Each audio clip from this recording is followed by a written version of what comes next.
Have you ever walked through an old building and felt a sudden chill? A sense that you are not entirely alone? Imagine that feeling following you to class, into the library, even back to your dorm room. For thousands of students across the country, this isn't just imagination. These are their lived experiences, their truths. Today, we're going to pull back the curtain on the hallowed halls of academia and look into the shadows that linger there. We're counting down the 10 most haunted colleges in America. Places where the pursuit of knowledge is interrupted by whispers from the past. These institutions are more than brick and mortar. Containers of history, of intense emotion, of triumph, of tragedy. What happens when the echoes of the past become so loud they can no longer be ignored? We're about to find out. Prepare yourself. We begin our journey at Pennsylvania State University, founded in 1855, where beautiful aging buildings have seen generations pass through. But some say not all of them have truly left. The Atherton Hall hauntings.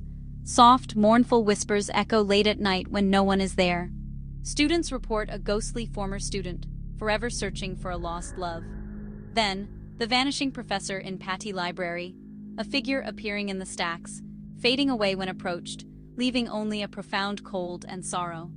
Why Penn State? The sheer weight of history. Old walls soaked with stress, joy, heartbreak, tragedy leaving indelible marks. Imagine you're alone at 2 a.m. Silence. Then footsteps. Slow, deliberate, coming down the aisle toward you. No one is there. The steps stop beside your table. The air turns heavy and cold, an unseen presence over your shoulder. Would you spend a night here? From a bustling campus to one shrouded in silence. Bradford College, founded in 1803, closed in 2000. Buildings sold, students and faculty gone. Yet an undeniable presence is said to have remained. Security and maintenance heard laughter and conversation from empty rooms. Lights flickered in powerless buildings. In Academy Hall, a guard heard a soft piano melody. He approached, pushed open the door, and the music stopped. Dust on silent keys. Imagine you're on a rare tour. You turn to ask the guide a question, but your group has vanished. Absolute silence answers back. Bradford's spirits aren't menacing, just lost, attached to a community that no longer exists. Would you spend a night here? The University of Notre Dame, tradition, faith, an almost mythical aura, and spectral tales beneath the surface. The grieving student of Washington Hall, phantom footsteps pacing, mournful crying, a shadow in the top floor windows. Apparitions in the Basilica of the Sacred Heart, a priestly figure kneeling long after closing. Quiet, devotional, not frightening. Why here? Intense emotion and powerful faith. Religious sites are spiritual hotspots. The veil grows thin. Imagine a faint light in a small chapel. A translucent student points to a hidden memorial, then fades, leaving you with history. These spirits reflect the university's soul, faith, tradition, profound human feeling. Would you spend a night here? Number 7. Southern Gothic at the University of Georgia. Antebellum architecture, sprawling oaks, a palpable past. Alpha Gamma Delta is said to be haunted by Susie. Objects move, doors open and close, eyes watched by an unseen presence. In Demosthenian Hall, students claim the apparition of Robert Toombs, a silent observer during late-night debates. You walk a long hallway. A fixed pocket of ice-cold air seeps into your bones. No draft, no open window, just a chilling void. Why do these stories thrive? Deep regional folklore, Civil War echoes, a living museum where memory fuels the supernatural. How long would you stand there trying to understand? Would you spend a night here? Number 6. Montclair State University. Kasser Theater stands on land with a tragic past.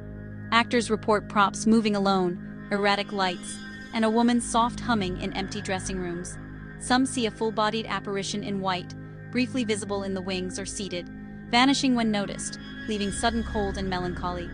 What if you finish a powerful monologue, and from the darkness, a single slow clap echoes, applause from an audience of one. Theater energy amplifies emotion, a beacon for residual grief. Would you take a bow? Would you spend a night here? Here, performance and paranormal blur, the echoes of the past demanding an audience. Number 5. St. Joseph's College, another closed campus, but darker stories remain. Urban explorers describe oppressive air, disembodied screams, running footsteps, doors slamming with violent force. A legend tells of a student who took his own life. Visitors feel crushing despair and breathless panic. Shadows flit at the edge of vision. You walk with a flashlight. A locker creaks open by itself. Inside, nothing but darkness. Would you dare to look? Isolation and institutional secrecy can imprint unresolved grief onto a place, believers say. A negative energy that festers. Would you spend a night here? Honestly, would you stay? Back in New Jersey, Drew University, serene, yet charged by academic pressure and spectral legends. Late workers report Roxana Mead's apparition gliding in 19th-century attire, the scent of perfume, soft crying in empty halls. Asbury Hall residents hear frantic typing, see books fly, and a young man's spirit pacing, trapped in a loop of anxiety. Imagine a late study session. The room feels full, rustling clothing, soft coughs, scribbling pens, unseen students filling empty seats. Why here? The mission of a university itself. Intellect, pressure, emotion, memorial legends personified. Would you raise your hand? Would you spend a night here? On California's coast, a new university on ancient land, CSU Channel Islands. For over 60 years, this was the Camarillo State Mental Hospital, a troubled past repurposed for learning. Most activity centers in original hospital buildings, disembodied screams, darting shadows, pockets of cold and dread. In the library, a spirit known as the librarian rearranges books and appears to night studiers. Picture dusk on a quiet path. A figure in 1940s clothing approaches, then vanishes beneath a lamp. Past and present collide. The land predates the university, yet the hospital's emotional residue saturates these halls. Would you spend a night here? University of Illinois, a research powerhouse with classic hauntings, bell towers, theaters, tragic spirits. The woman in white, said to be a student who drowned, her dripping figure roams halls, leaving wet footprints that evaporate. Altgeld. Hall. Phantom footsteps climb locked stairs. A single unscheduled bell toll rings out in the night with no hand on the rope. Why so haunted? Auditory triggers. A tower designed to toll. A theater to project voices. When sounds occur without a source, it unsettles the soul. Imagine passing Altgeld at midnight. The bell tolls once. You know the tower is locked. The night seems to listen back. What would that bell be tolling for? Would you spend a night here? Number 1. Ohio University in Athens, legendary for hauntings, the town itself a supernatural hotbed. Wilson Hall, West Green, room 428, reportedly sealed after violent poltergeist activity, objects thrown, doors slamming. The Rathskeller's prankster spirit, the Brown House's windowed apparition. Most pervasive is the Ridges, former asylum, looming over town. Hundreds of unnamed patients lie in its cemetery, a monument to a dark past. Why Ohio?